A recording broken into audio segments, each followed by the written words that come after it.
Yes 11th class. अब start करते हैं इलेक्ट्रोमैग्नेटिक स्पेक्ट्रम। तो यहाँ पर इलेक्ट्रोमैग्नेटिक स्पेक्ट्रम का क्या मीनिंग है, पहले हम इस पर आते हैं। तो मैं यहाँ से पहला टर्म लेती हूँ इलेक्ट्रोमैग्नेटिक रेडिएशन। ठीक है, इलेक्ट्रोमैग्नेटिक रेडिएशन क्या है, जरा आप मुझे बताइए, आपको कितना आता है। ठीक है, तो आप जो भी सोच रहे होंगे कि इसमें इलेक्ट्रिक फील्ड है, मैग्नेटिक फील्ड है या और कुछ भी है, तो इसको साइंटिस्ट लोग जिसे इलेक्ट्रोमैग्नेटिक रेडिएशन कहते हैं, आम जनता उसे सनलाइट कहती है। यानी सनलाइट इलेक्ट्रोमैग्नेटिक रेडिएशन का एक एग्जाम्पल हो गया। ठीक है, तो अब सनलाइट के नाम से ये समझ में आ गया कि सनलाइट क्या है, इलेक्ट्रोमैग्नेटिक रेडिएशन है।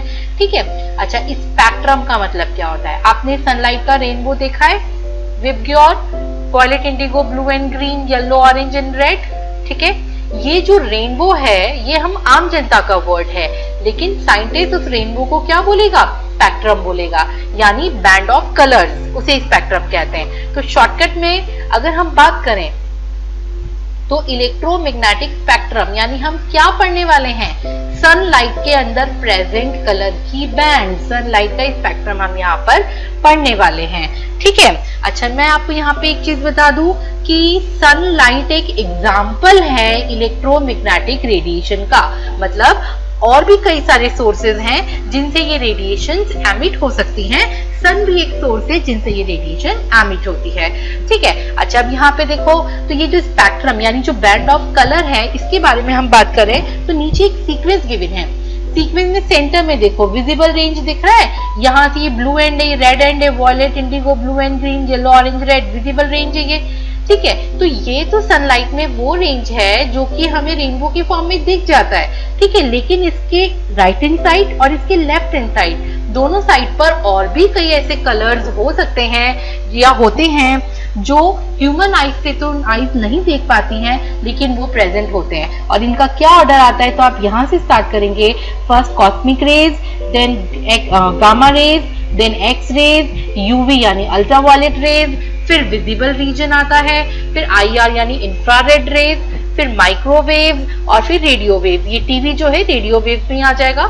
ठीक है, तो ये एक बैंड ऑफ कलर्स है जिसमें विजिबल के दोनों साइड के जो बैंड्स हैं वो कलर्स ह्यूमन रेटिना नहीं देख सकता है।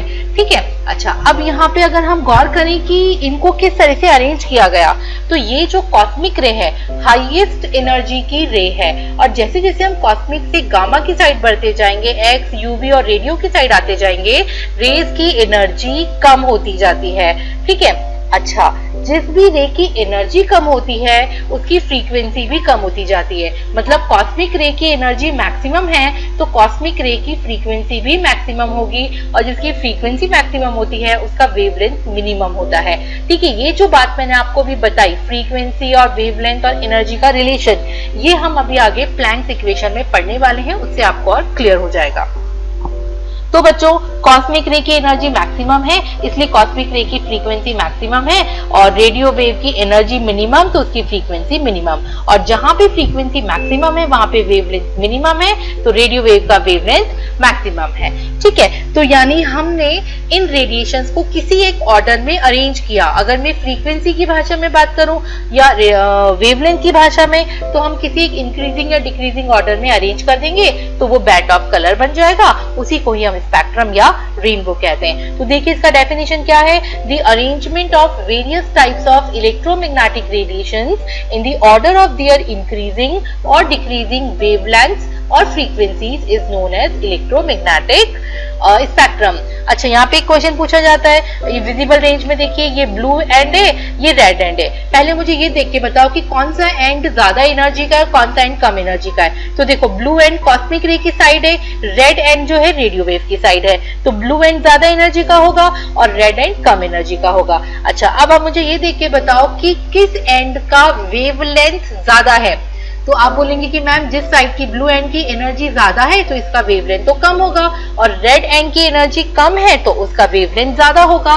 तो जिस भी रेडिएशन का वेवलेंथ ज्यादा होता है वो आपको आईज से उतनी ही दूर तक नजर आ सकती है। ठीक है, किसी भी कलर को मैक्सिमम दूरी तक नजर आने के लिए जरूरी है कि उसका वेवलेंथ ज्यादा से ज्यादा हो। तो क्योंकि रेड कलर का वेवलेंथ ज्यादा है, ये हमें दूर तक नजर आ सकती है, इसलिए जो सिग्नल्स होते हैं वहां पर रेड कलर, रेड लाइट लगाई जाती है, क्योंकि वो काफी दूरी तक नजर आ सकती है।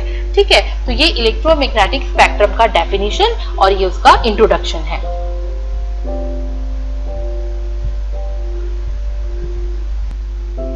अब इसके बाद जो अगला टॉपिक उठता है, ठीक है, जो बहुत ही साइंटिफिक टॉपिक है, वो है सनलाइट के बारे में। सनलाइट या व्हाइट लाइट में ये कहा गया कि सनलाइट के दो तरह के नेचर होते हैं, ड्यूअल नेचर होता है। ठीक है, कैसा ड्यूअल? तो आपकी बुक की हेडिंग होती है dual nature of electromagnetic radiation. ठीक है, यानी ड्यूअल नेचर ऑफ सनलाइट की बात हो रही है या dual nature of white light की बात हो रही है यहाँ पे। तो कौन सी ड्यूअल नेचर होगा? पहला नेचर होगा उसमें वेव नेचर, दूसरा होगा उसमें पार्टिकल नेचर। ठीक है, यानी कि सनलाइट के दो तरह के नेचर होते हैं, वेव नेचर भी होता है, पार्टिकल नेचर भी होता है। वेव नेचर का क्या मतलब है? किसी भी वेव की ये कैरेक्टरिस्टिक प्रॉपर्टी होती है, किसी भी वेव में वेवलेंथ होती है, किसी भी वेव की फ्रीक्वेंसी हम रीड कर सकते हैं, किसी भी वेव का वेव नंबर हम रीड कर सकते हैं, किसी भी वेव की वेलोसिटी हम रीड कर सकते हैं और किसी भी वेव का एम्पलीट्यूड हम रीड कर सकते हैं। ठीक है, तो यानी लाइट में, व्हाइट लाइट में ये सारी प्रॉपर्टी होती है, तो इस वजह से इसका हम नेचर क्या बोलते हैं? वेव नेचर बोलते हैं। और ये प्रॉपर्टी होती है, इस बात का एविडेंस हमें कहां से मिला? तो यहाँ पे हेडिंग है एविडेंस। जो इंटरफेरेंस और डिफ्रैक्शन के एक्सपेरिमेंट्स होते हैं, इन एक्सपेरिमेंट से ये प्रूव होता है कि व्हाइट लाइट के अंदर ये सारी प्रॉपर्टी होती है। ये एक्सपेरिमेंट अभी आपकी केमिस्ट्री में नहीं है या फिजिक्स में पढ़ते हैं, जस्ट यहाँ पर रेफरेंस के लिए मैंने एविडेंस मेंशन किया है। ठीक है, तो वेव नेचर मतलब sunlight is having all these properties. अब आते हैं पार्टिकल नेचर। जैसे ही पार्टिकल नेचर माइंड में आता है तो पार्टिकल से माइंड में ऐसा विजुअलाइजेशन बनता है जैसे मास हो उसके अंदर। ठीक है, तो पार्टिकल नेचर का मतलब यहाँ पे मास पार्टिकल नहीं है। पार्टिकल नेचर का मतलब है यहाँ पर एनर्जी पार्टिकल की बात हो रही है। Light has energy particle, that is energy is emitted और absorbed in the form of small packets of energy. अभी इस लाइन का मतलब समझ में नहीं आया, अभी हम आपको इस फर्दर डिस्कस करते हैं। ठीक है, इस बात को प्रूव करने के 3 एविडेंस हैं। प्लैंक क्वांटम थ्योरी है, फोटो इलेक्ट्रिक इफेक्ट है, ब्लैक बॉडी रेडिएशन है। प्लैंक क्वांटम थ्योरी और फोटो इलेक्ट्रिक इफेक्ट, ये दोनों तो आपकी एनसीईआरटी ने विद फॉर्मूला दिए हैं, इस पे न्यूमेरिकल भी हैं। लेकिन ब्लैक बॉडी रेडिएशन आपकी एनसीईआरटी ने जस्ट एक जगह टर्म दिया है, इसका डिटेलिंग नहीं दिया है। तो मैं अभी एनसीईआरटी के अकॉर्डिंग अगर चलती हूँ तो मैं प्लैंक और फोटो इलेक्ट्रिक इफेक्ट का डिटेल आपको देने वाली हूँ। ब्लैक बॉडी के बारे में मैं आपको चैप्टर के एंड में अलग से बताऊंगी। ठीक है, तो प्लैंक क्वांटम थ्योरी और फोटो इलेक्ट्रिक इफेक्ट इसके मेन एविडेंस हैं। और तो सबसे पहले फिर हम इन्हीं टॉपिक को लेने वाले हैं। मेरा टॉपिक है ड्यूल नेचर ऑफ लाइट और ड्यूल नेचर ऑफ लाइट में वेव नेचर। अब वेव नेचर का क्या मतलब है, तो इन 5 प्रॉपर्टीज के बारे में हम पढ़ने वाले हैं। तो अब देखिए, wave nature of electromagnetic radiation.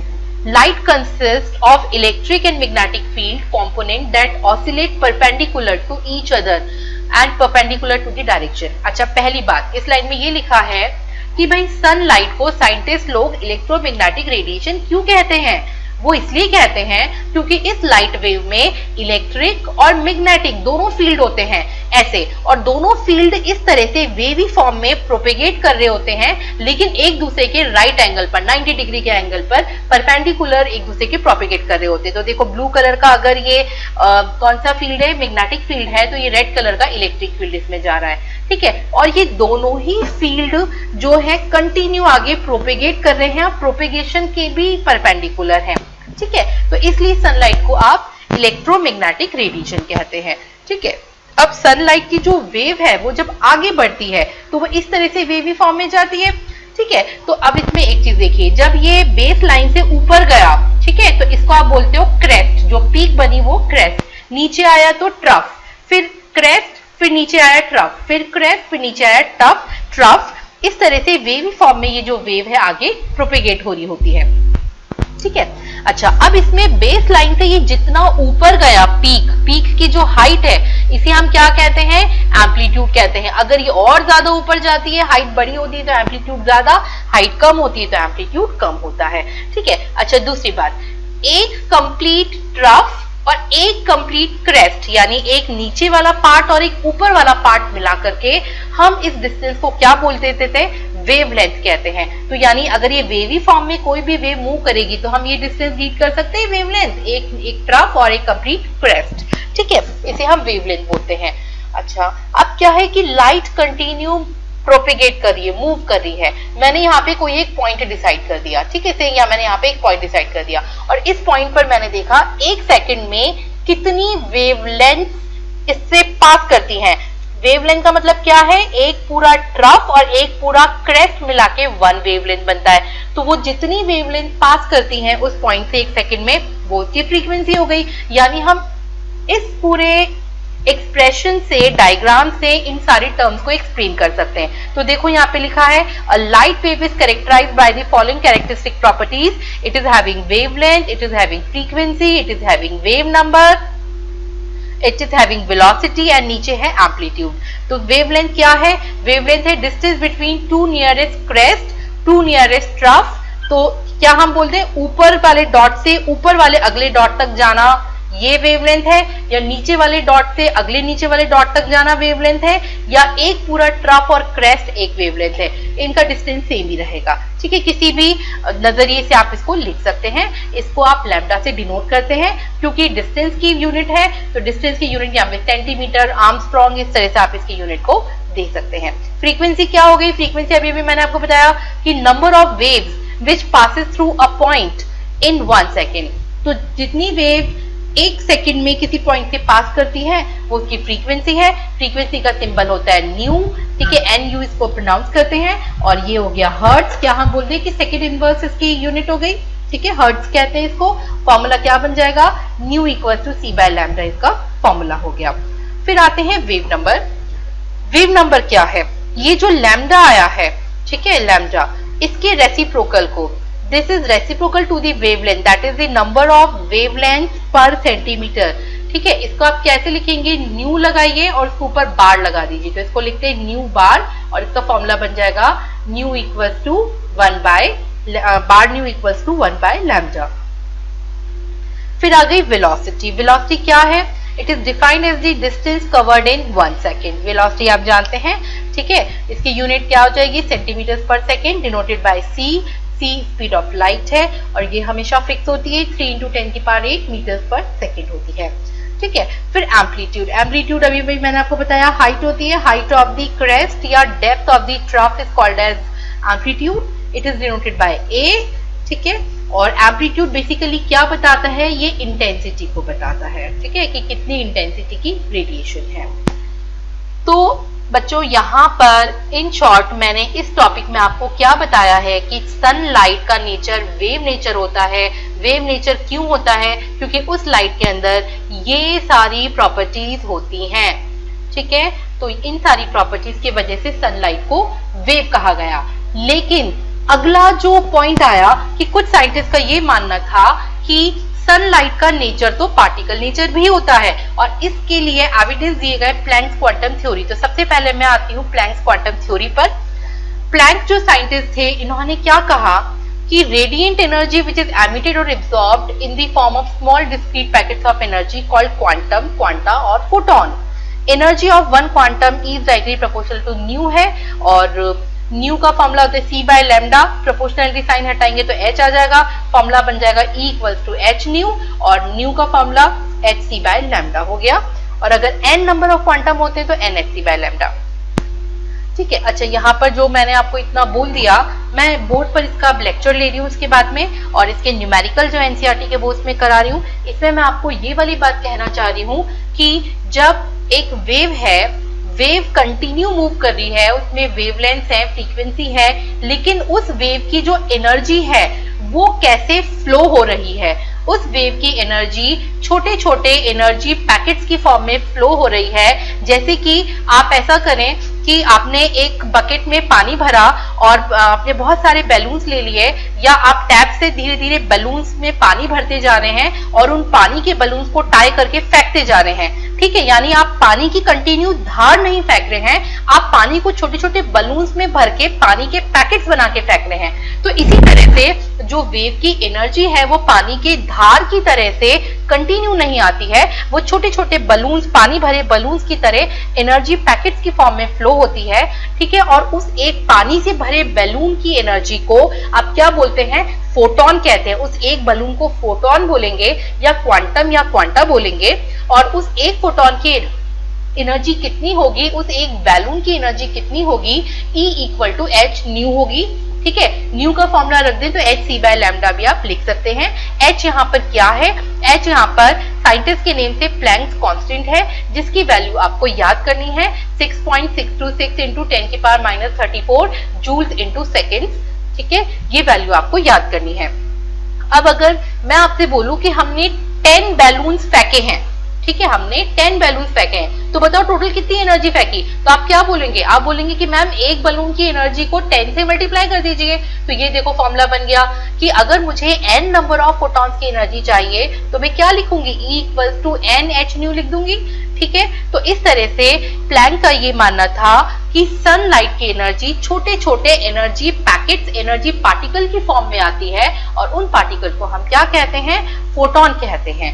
ठीक है, और अब मैं अपने आगे जो लेक्चर बोर्ड पे कंटिन्यू कर रही हूँ, इसके बाद इसमें मैं इस टॉपिक से रिलेटेड एनसीईआरटी के न्यूमेरिकल्स को डिस्कस कर रही हूँ।